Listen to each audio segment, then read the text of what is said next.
Welcome back to Oh My Pod, the podcast that teaches you how to automate and grow your podcast. My name, as always, is Justin J. Moore, and I help coaches and entrepreneurs launch podcasts that only take them 1 hour a week to manage. Now, if you want to create that amazingly professional and eye-catching looking home studio setup for your podcast that also sounds amazing, the sound is rich and warm, and everything is just on point, then this episode is going to be a huge, huge step in the right direction for you.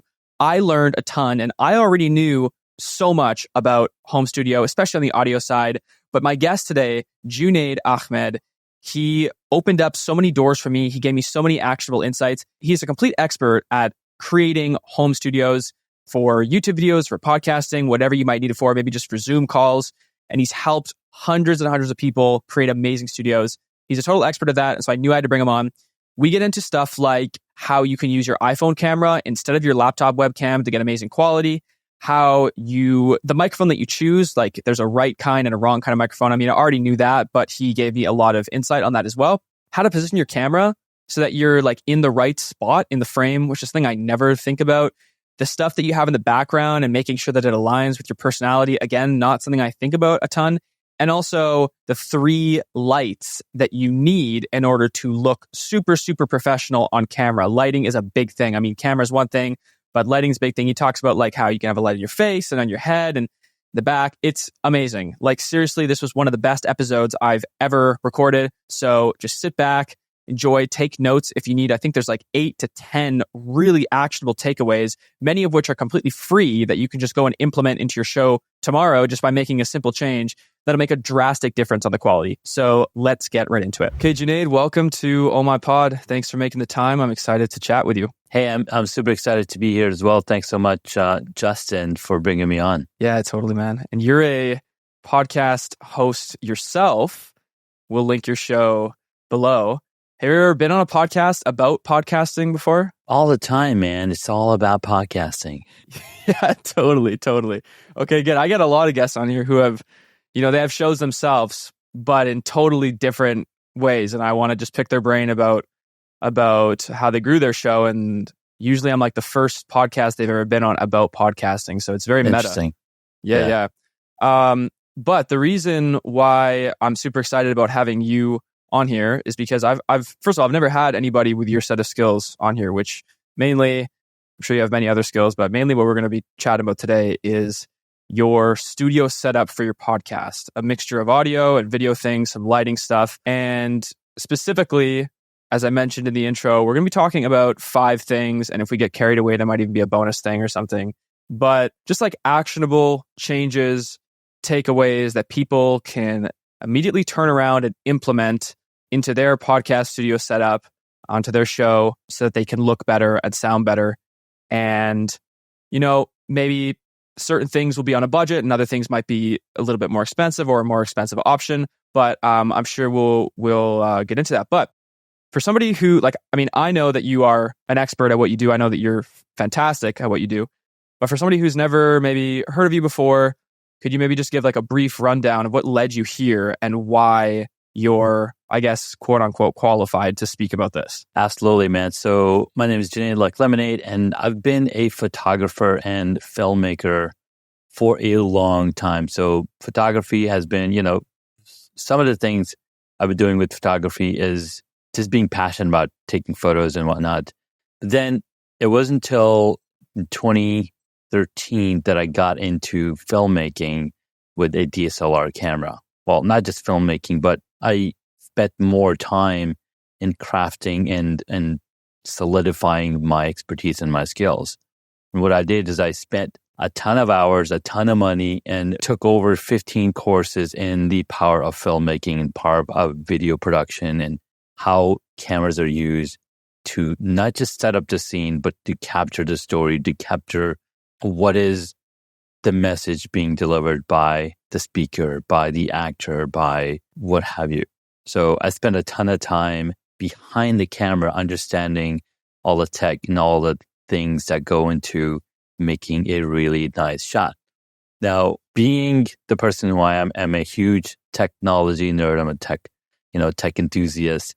And been handling a camera since I was 13 years old. So taking that into account, the years, fast forward, and I've just been really fascinated by technology and been using technology and getting better at it. And as time progressed, better and better tech is always on the horizon. And what I realized that, it's the tech is going to get better all the time because companies want to sell their equipment. But the storytelling is always going to be the same. You got to get that storytelling down. So when it came time for me to step in front of the camera, I was fully shy. I was like, I don't know what I'm doing, but I know I've been behind the camera and I know what to do with that aspect of it. How do I get better at delivering the message on video? And because luckily I had been podcasting for a few years, I had that kind of down because I was spending time asking questions and answering questions over video. Those are some of the things that make me qualified on why I even talk about home studio and, calling myself the home studio architect. Totally.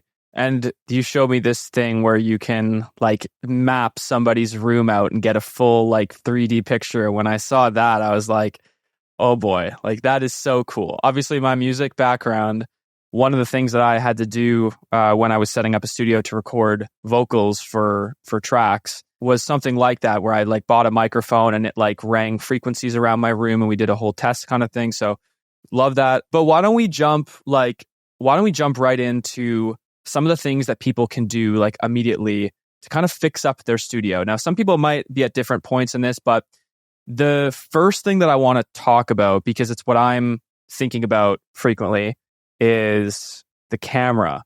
Now, I'm just using my laptop camera right now.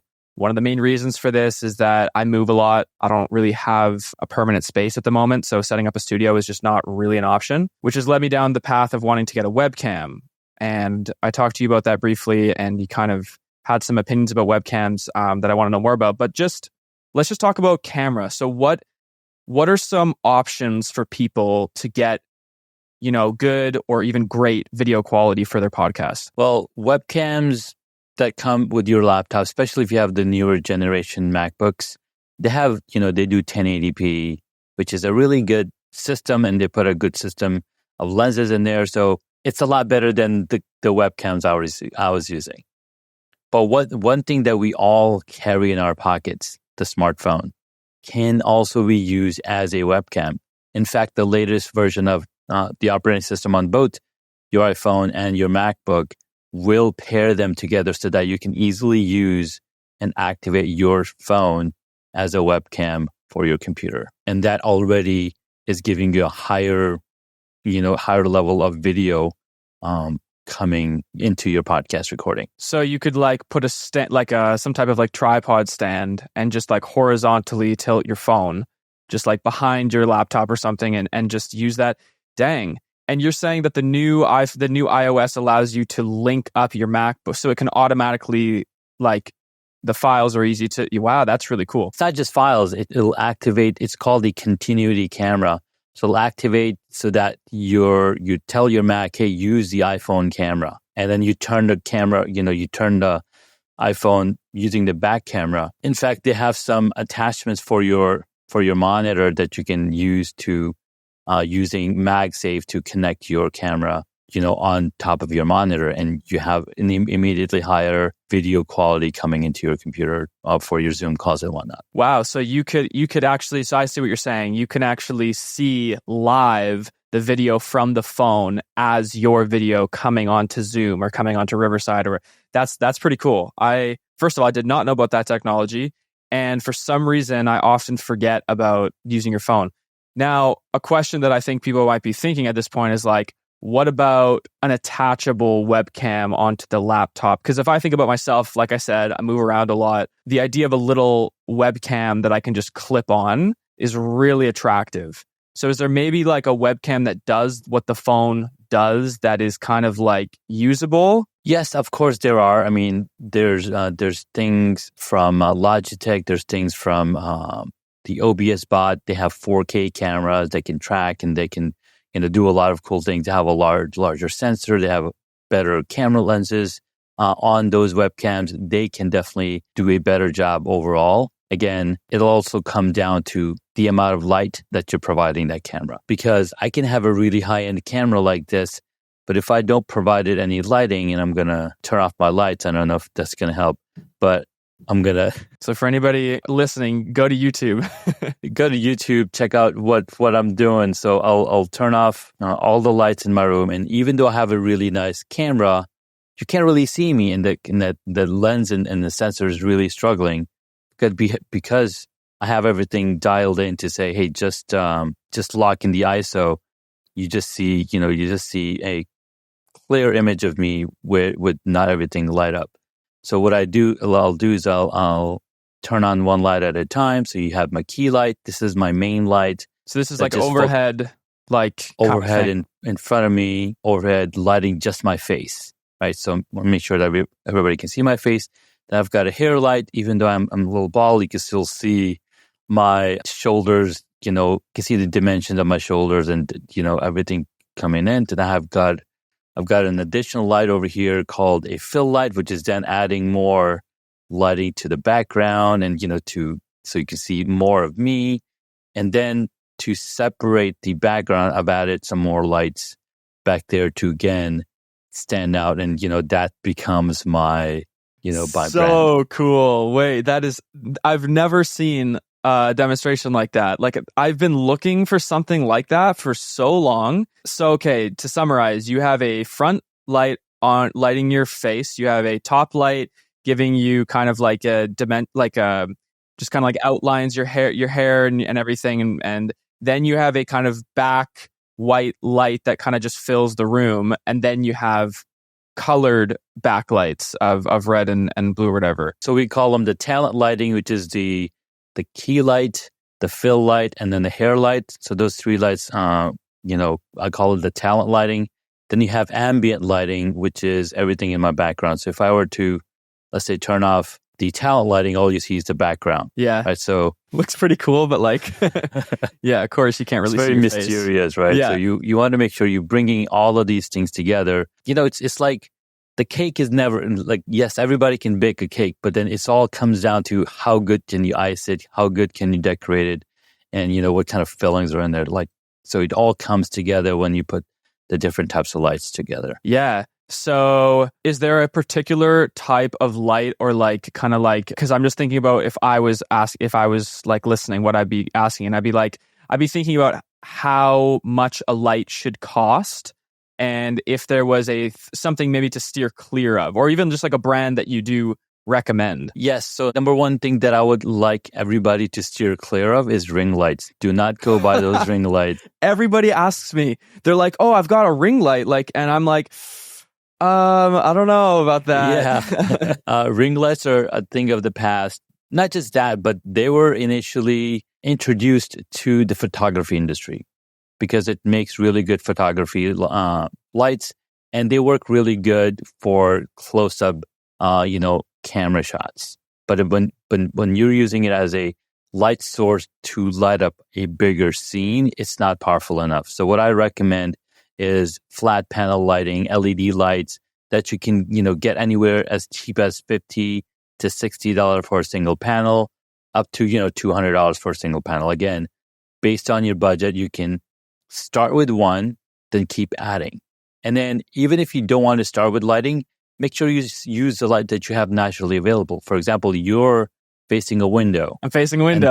Right? You're facing a window. I've seen your shots. Use that window. Use that light the proper way. And if you use it, behind your camera and facing you, then perfect. You're going to have a lot of mileage out of that one. And what if somebody was going to say, okay, I can't do all three. I can do one. I'd say it's probably the key light, the one that lights the face. That's the most important, right? Absolutely. Okay. Start with a key light. Yeah. And then, add on as you go and build budget. Okay. That's really cool. And I'm sure that you'll get into specifics on this in your 5-day challenge that we're going to link below. So for specifics, I'm sure there's all kinds of stuff that I couldn't even imagine in there, but 100%, you got it. If this is something you want to take seriously, go sign up for that. But okay, let's continue. We've done camera, we've done lighting. My mind is already like this is one of the most valuable episodes that I think I've done in a long time. So let's talk about, okay, we also already talked about backlighting as well. So the next thing would probably be let's just briefly touch on audio. Now I've talked about audio, and I actually just recently did an episode on microphone distance and technique and just sort of very basic like room setup. But let's hear your advice when somebody says, how do I use my microphone? What do you say to them? Well, make sure that you have a dedicated microphone to begin with, right? Anything that's a dynamic microphone is much more forgiving when you have outside sounds, as opposed to a condenser mic with everybody's literally pushing on you, because Logitech has a ton of marketing dollars behind the Blue brand. Oh, that's Logitech? Yeah, Blue is owned by Logitech. I did not know. Oh, that's why they have such a budget, because people are using that microphone like crazy. And when I found out that it was a condenser, I was like, what? Like, yeah. So for everybody listening, like you did a good job of explaining it, but it's like I use condenser microphones for vocal recording when I'm doing like session vocals for songs, because the extra fidelity, like the extra detail and color is like, a lot of times I need that. But dynamic is like a stage microphone. It's like forgiving, like you can move it around. There's sounds outside that don't get picked up as well. And so for like, I think you're using the Shure MV7, right? Correct. Okay. So yeah, the MV7 would definitely be my recommendation as well for, I guess you could say budget, definitely more cheaper than the SM7B, but still like really comparable quality. Yeah. And what's cool is that Shure saw that happening in 2020, and they released that microphone specifically for podcasting. So if you look at it, they call it the podcasting microphone, the MV7. So it's really great. Again, it all comes down to, are you all doing audio only podcasts? And this works great. Even with video only, I've been using this for the past few years, and I've placed it about a fist away from my mouth. And then I've placed it below my face, because my audio, as I'm speaking, audio automatically falls as it goes forward. So even if I had my microphone moved away a little further from me, you can still hear me the same value, because voice has the tendency to fall down. So as it's falling down, it's right in front of my microphone. So let me show you this. My side shot is dead. This is crazy. So you got to watch this on YouTube, guys. This is so freaking trippy. So I've got the microphone right here, and as I'm speaking, it's going directly into the microphone. And when I switch back to this shot, you can't really see the microphone. Wow, incredible. So one thing that I just learned is that the voice falls. Somehow, years of recording and listening to people talk about recording have passed me by, and I've never heard that before. Maybe once, maybe I wasn't listening. I've never been an amazing listener. But so voice falls. So, okay, so my question is, for anybody watching on the video, this is a very video focused episode. I highly recommend checking YouTube out on this one. But for me, one thing that I have been struggling with, I'm not a video person. I'm a audio person. I do video on my podcast because I think it's essential for connecting with listeners and for making content afterwards. But my question was getting to the question. I was kind of long-winded, but I'm not a video guy was what my main thing was. I'm more on the audio side. And so you can see my microphone right now is on a boom like arm stand. And I know that a lot of people use those arm stands because they're super convenient. But your microphone is obviously, it's in a really nice spot. Like it's dead center in the middle. It's barely in the shot. Looks super professional. How do you help people set up their mics so that they're looking like that? So, that's one of the things that I talk about when we're talking about room analysis in my workshop and when I'm consulting, because I want to understand, hey, how big is the room and where can we place the camera so that the mic is out of the shot? Get it. So it's a camera placement. It's a camera placement because audio falls, and we're also looking at what's the angle of view when we're setting up that camera. And that angle of view decides, hey, how far everything needs to be, how close everything needs to be. And because of that, think of a triangle. So from the sensor, it's a triangle out. So if you're, below this shot, the lens is below the shot. So the angle from there is coming down, like this. So it becomes below the shot. So I'm always looking at those things and, figuring out where you want to place the microphone. Now, a lot of the times people want the microphone in the shot because they want that Joe Rogan kind of look. And then on some shots, there are no microphones at all. And you'll see a lot of their setup as well. And in that space, they're using boom microphones. Okay, yeah. Those boom microphones are barely above where the lens is. And because boom microphones can pick up sound from a specific direction, they work really good. The biggest thing that I took away from that was definitely like you can have a microphone that's barely in the shot if that's the style that you're going for. But if you want to include the microphone in the shot, like for instance, I for what I do, the main thing that I do with my studio setup is not live streams, not like I do a lot of Zoom calls, but that's not like the main thing is my podcast recording. And I like to have my microphone in it. I also like, I have the SM7B. I mostly use it for vocals, for my, that's the main reason I bought the expensive one. But I like to show that I have this microphone because it gives me credibility as well when I'm working with people. It's like, I've tried this one, I've tried other, I've got my microphones in the back and everything.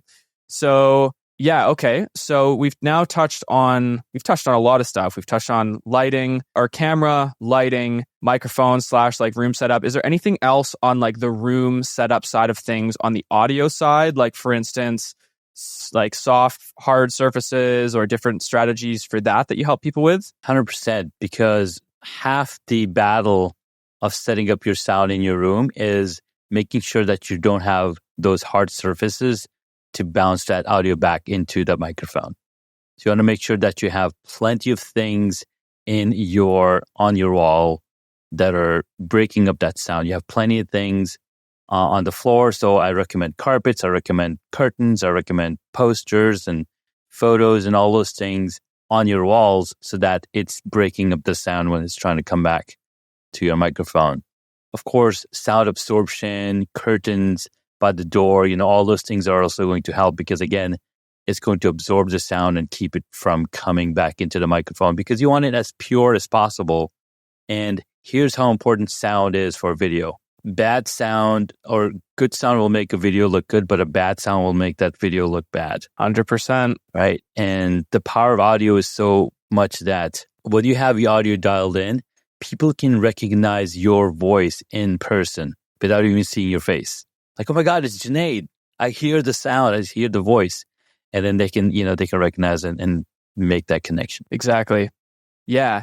And so, yeah, of course, like if I saw a great video setup with really terrible audio quality, for me, even especially for me, that would completely ruin the credibility of that studio. So that's really great. There was one thing that I was thinking during that. Oh yeah, I did this in an episode a little while ago, but I recommend even like for some people putting like even like a blanket over their desk or just like having, because I think the desk for a lot of people reflects. But the biggest thing is not using the condenser microphone, not using the Blue Yeti, because that is going to make your life in your room and setting up your sound, it's going to make it so much more difficult to get that level of audio quality that you want. Anything else to add? Because I think at that point, like the next step should be for anybody listening to go in and take part in your challenge and even connect with you. But any other kind of things that you would add that you think we missed out on? Yes. So because we're setting up your stage, because we're setting up your video, people are going to see what's in your shot. Right? So you want to light up yourself, you want to light up the room, and you want to decorate what's behind you. Like right now, because the lens I'm using, you can't really see what's behind me, but I've got a bookshelf, I've got some cool figures back here, Star Wars and whatnot.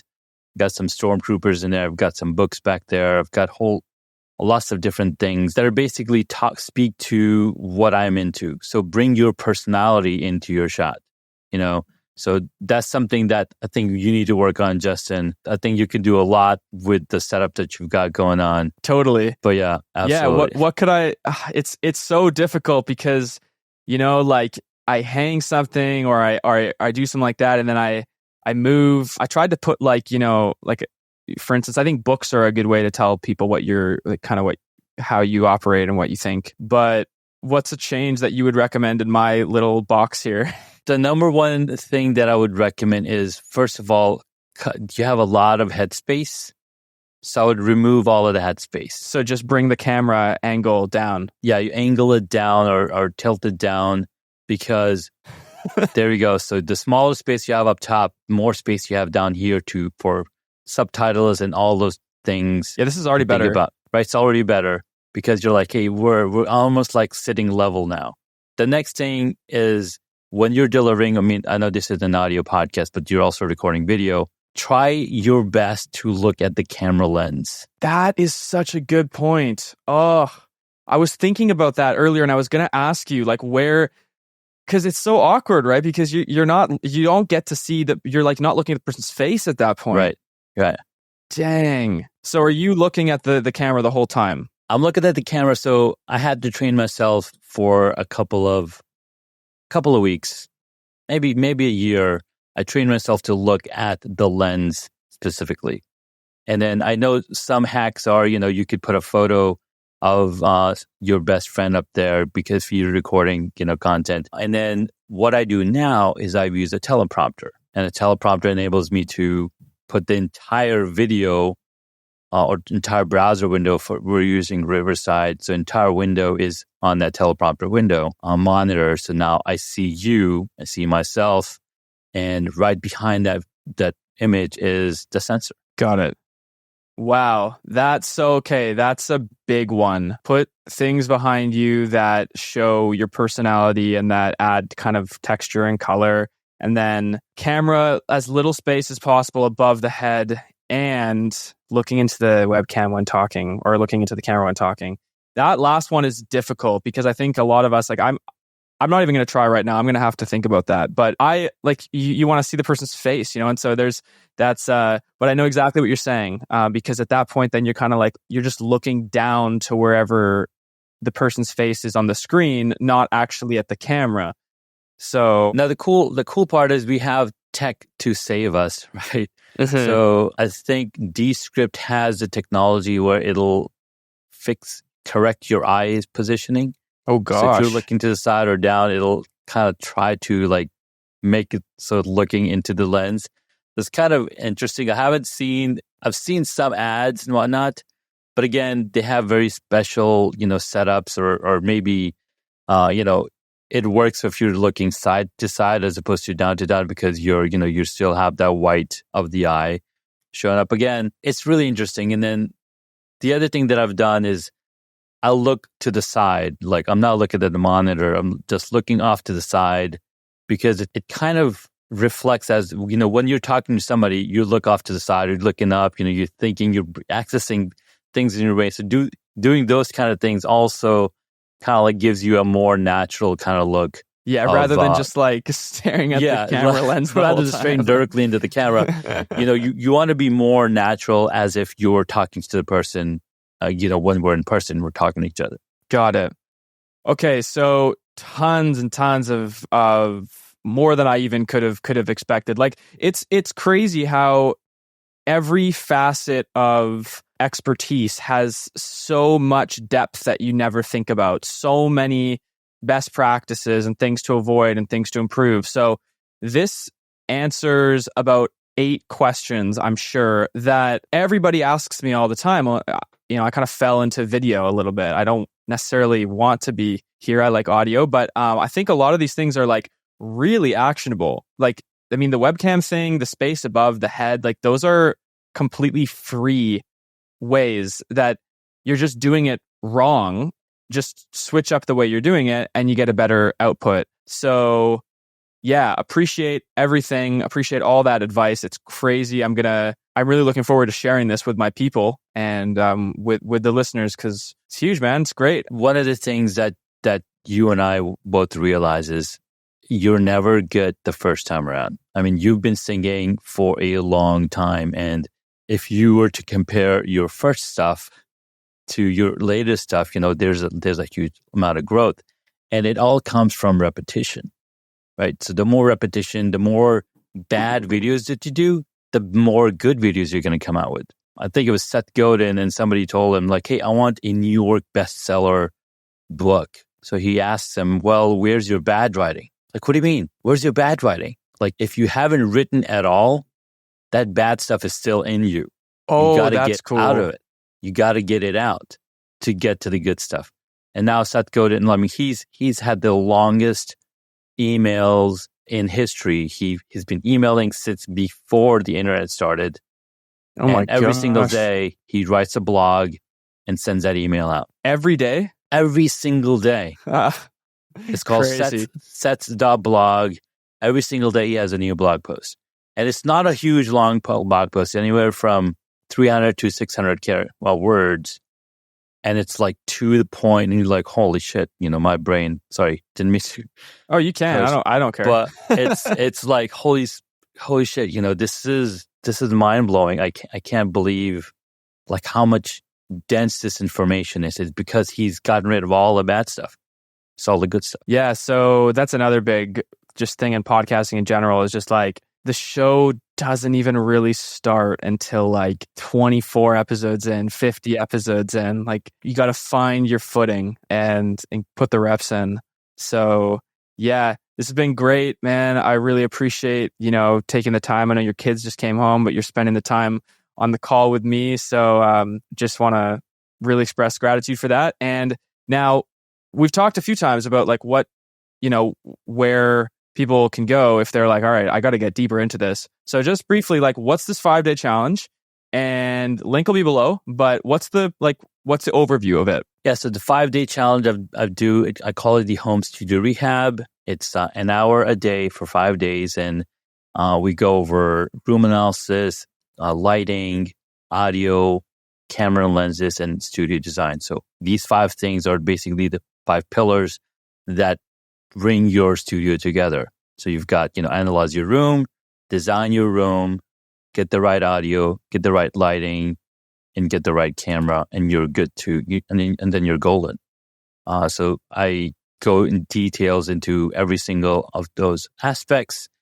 There's a list of gear, list of different ways you can set up your room, all sorts of things that you can, think of what other people are doing.